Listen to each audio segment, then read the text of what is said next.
All right, so want to speak English more naturally, like really confidently, just flow. We've got a great resource for you today. We're going to be exploring an episode of the Simple English podcast with Lisa, who shares her journey to fluency. Yeah, and what I think is really powerful about Lisa's story is that she doesn't just give like generic tips. She actually gives us a front row seat to her own struggles and the specific techniques that helped her overcome them. Exactly. And you know that me, me want coffee latte story, the one where she's trying to order a coffee and things get a little sideways. Oh, yeah, I bet everyone listening has had moments like that. absolutely. Those little fumbles, they're totally universal. And I think it speaks to that vulnerability we all feel when stepping outside our comfort zones. Yeah, and you know what? People are often so kind, like that barista in Lisa's story. Right. It's a good reminder that communication is more about connection than perfection, For sure. which leads us perfectly into Lisa's first tip. Don't be afraid of mistakes. It's interesting because that fear is often like ingrained in us from traditional language learning, like endless grammar drills. Yeah. We're almost trained to be terrified of getting it wrong instead of excited to express ourselves. Yeah, it's like we were taught to dissect the language, not actually use it. Exactly. And even native speakers make mistakes. It's part of being human. Exactly. What's key is to see those mistakes not as failures, but feedback. Each one is a chance to refine our understanding and get closer to fluency. Which brings us to, I think, a really powerful tip. Thinking in English. Have you ever tried this? I've dabbled, but Lisa takes it to a whole other level. Like, she'd be cooking and narrate the entire process in English, chopping veggies, stirring the pot, everything. Oh, wow. It's like mini language immersion sessions. Yeah, and what's so fascinating from a neurological perspective is that constant exposure actually rewires the brain, making English feel less foreign and more intuitive. Like building a mental muscle for fluency. Totally. And speaking of training, Lisa also swears by a technique called shadowing. Ah, yes, shadowing. It's one of the most effective ways to develop a more natural sound. It's like, when musicians are learning a new piece, they listen to recordings and play along. Shadowing is kind of similar. You listen to native speakers and mimic their rhythm, their intonation, even their pauses. Lisa suggests using shows like Friends. Oh, good one. Keeps it fun. Yeah. But it can be podcasts, audiobooks, anything with clear, natural speech. Exactly. And you can take that immersive approach even further. Oh, yeah. How? Well, Lisa actually changed her phone's language settings to English. She even started writing her shopping lists in English. Wow, that's commitment. Right. It's like surrounding yourself with little reminders to think and practice in English. Yeah, totally. And that brings us to this crucial aspect that often gets overlooked. Real conversations. Lisa talks about this pivotal moment where she had her first full conversation with a tourist in English. Oh, wow. Nerve-wracking, but incredibly rewarding. It proved to her that she could actually connect with others using English. It's those real-world interactions that build your confidence. Yeah. And, for those who maybe don't have easy access to native speakers, there are so many online resources now, language exchange platforms, online communities. Right, even AI-powered conversation tools. Yeah, There's no excuse not to practice speaking. exactly. And this is where Lisa highlights a common pitfall: focusing too much on individual words rather than phrases. Yeah, languages are more than just dictionaries. Right. They're these dynamic systems where words interact and create meaning in context. Yeah. It's like you wouldn't learn just hungry. You'd learn, I'm hungry, let's grab some food. Exactly. It's the flow. Yes. And speaking of flow, Lisa's next tip might surprise you. It's all about slowing down and prioritizing clarity over speed. This is counterintuitive, right? We think speaking fast equals fluency. Yeah. But as Lisa discovered, it can hinder understanding. She used to rush, trying to sound native, but realized clarity was key. It's a valuable lesson, even for native speakers sometimes. Just taking a breath, focusing on clear articulation. Yeah, it can make all the difference. For sure. And that brings us to a really intriguing point. Lisa compares learning English to how babies learn their first language. Now, that is a fascinating analogy. Right. Babies don't sit down with textbooks. No. They learn through immersion, imitation, and a complete lack of self-consciousness. Exactly. They experiment with sounds, mimic what they hear, pick up language organically. Precisely. And Lisa argues that we can tap back into that innate ability. It's about shifting our mindset from studying English to living it. So instead of getting bogged down in grammar rules, we should be immersing ourselves, just like kids do. Exactly. Think about how children learn new words from their favorite cartoons. Yeah. They hear the same phrases over and over, and they naturally become part of their vocabulary. We Right. can apply the same principle. Surround ourselves with English through music, movies, podcasts, anything that sparks our interest. It's like turning our lives into language learning adventures.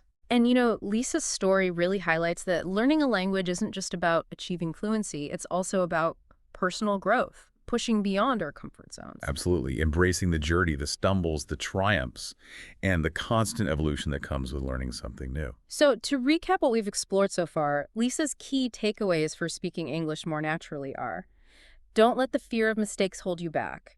Make an effort to think in English. Try the shadowing technique. Create an immersive English environment for yourself. Have those real conversations whenever possible. Learn phrases instead of just words. And remember that clarity often trumps speed. Yes. And maybe most importantly, approach language learning with the same curiosity and fearlessness as a child learning their first language. I love that. Yeah. Now, before we move on, I want to leave you with a question to ponder. What can you learn from observing how effortlessly children pick up language? What could you integrate into your own journey? It's a thought-provoking question. Perhaps by tapping into that childlike curiosity and fearlessness, we can unlock new levels of learning and make the journey even more rewarding. And we'll delve deeper into this and explore more of Lisa's insights in part 2 of this deep dive. But for now, take a moment to reflect on what resonated most and consider how you can apply these tips to your own language learning practice.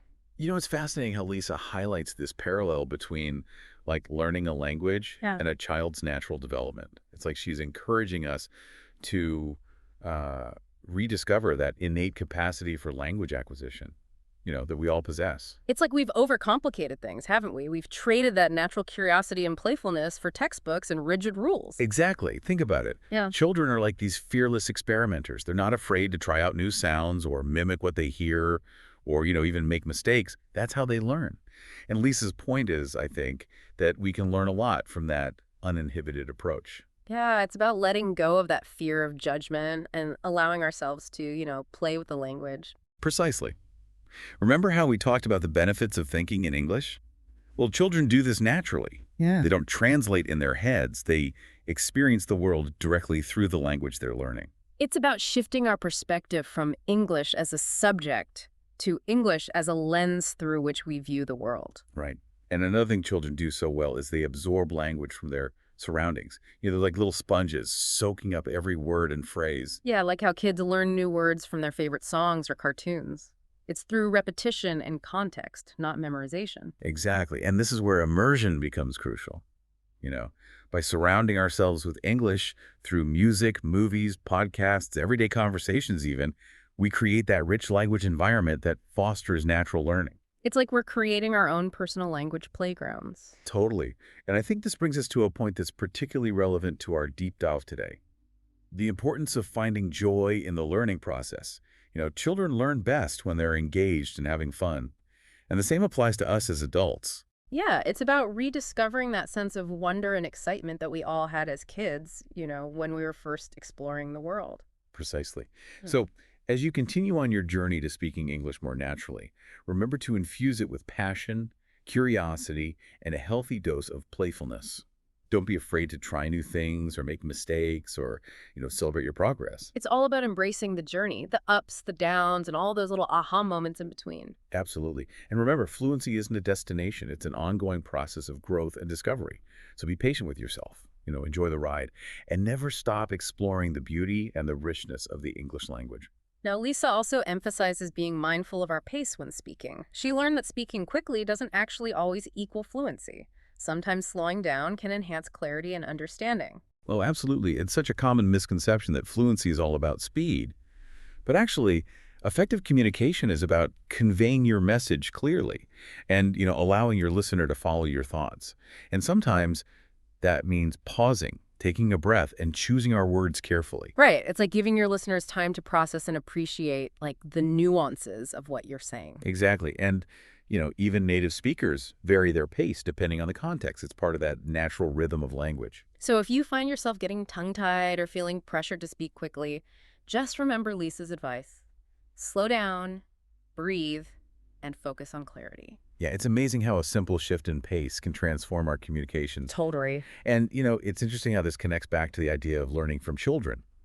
Think about how patiently parents and caregivers speak to babies and young children. They use simple language, they speak slowly and clearly, and they repeat words and phrases. It's like they're creating a safe space for language exploration. Precisely. And I think we can all benefit from cultivating that same sense of patience and encouragement in our own language learning journeys. Yeah, it's about treating ourselves with kindness and understanding and, acknowledging that those mistakes are just part of the process. Absolutely. And remember, language learning is a lifelong journey. There's always more to discover and more to learn and more ways to, express ourselves. And Lisa's story really shows that anyone can achieve fluency with dedication, the right mindset, and, willingness to embrace the challenges. Absolutely.